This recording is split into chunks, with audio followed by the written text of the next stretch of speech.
it without shaving yesterday.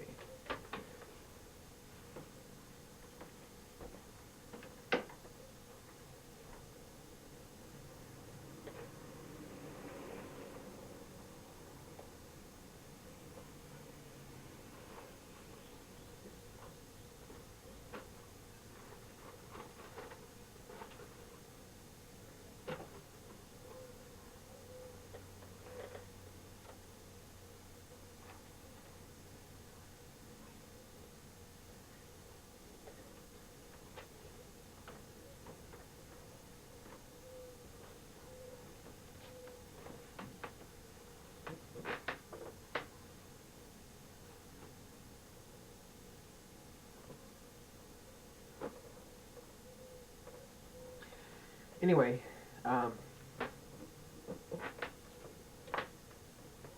what I'm about to read to you is a story that I wrote back in November 1985. The story is called The Battle of the Fanatics, which I believe is my best short story that I've ever written that's not science fiction. That should be my best story ever because it's better than my science fiction. My science fiction is garbage. And anyway, this story is I wrote for my short fiction class. No one liked it, believe it or not. They thought I was racist and insane, but maybe you will get a kick out of it. It's based on a true story that I went through. Only the person I wrote about, the two people I write about in this thing, are a little more fanatical and weird than I am.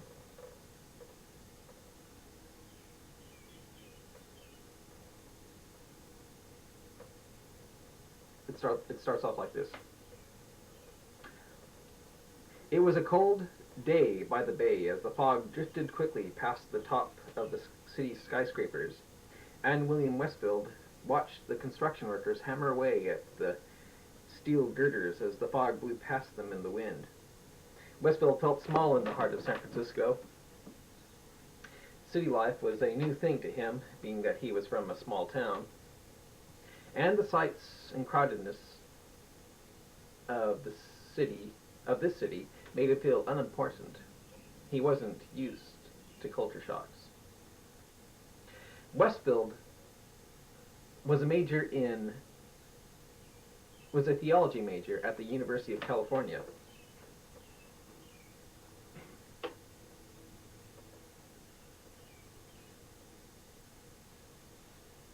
He realized that he should be back at Berkeley studying his Greek and Hebrew in the Moffat Library, but he felt he needed to get away. He had a fear that his studying was making him nearsighted, and he didn't want to wear glasses. It was 1:00 in the afternoon, and the sun was beginning to shine a little through the dark, stormy clouds.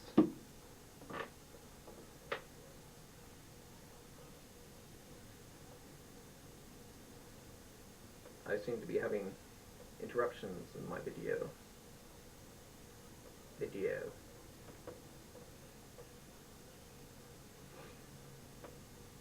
I look old and haggard. I think I'll shave. Oh, for now.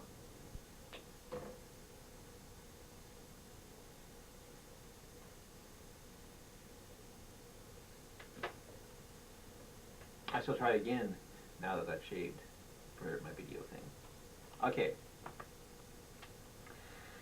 Alrighty. It was 1:00 in the afternoon, and the sun was beginning to shine a little through the dark, stormy clouds that were chasing after the fog. Westfield walked about through the crowded streets of the city looking for something new to do in San Francisco. He had been to all the tourist traps like Chinatown and Pier 39, and now the only thing that got rid of his boredom was playing a video game called Frenzy at some arcade on Market Street. He was low on money, so he fought his impulse to keep from throwing away a quarter on a token to play the game. Bart was waiting to swallow up the last of his change. It was the only source of transportation he knew about that would send him back home to Berkeley. Westfield walked past the arcade and past the beggars that begged for his quarters, making him feel lousy for turning them down. He looked into shop windows and watched Moonies asking strangers for their opinion of the world situation in the hopes of converting them to their religion.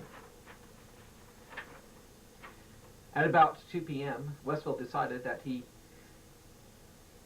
should be getting back to his studies.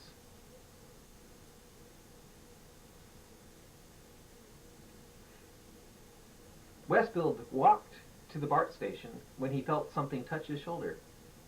He turned and saw a tall, middle-aged man looking at him with a smile on his face. The man was dressed in leather. "Hello, hello," said the man. "Hi," said Westfield, thinking the man was another beggar. "Do you know where there are any fun places to go up up Market Street?" asked the smiling man. "I'm sorry, I don't," said Westfield as he began to turn away. The man in leather said his name was Jack and asked if Westfield wanted a drink, making Westfield feel uneasy. Why should a total stranger be so friendly to someone they don't even know, thought Westfield. He then thought back to the times when his dad told him not to accept candy from strangers, or even talk with them. Testing. Or even talk with them. But Westfield considered himself an adult now that he could take care of himself.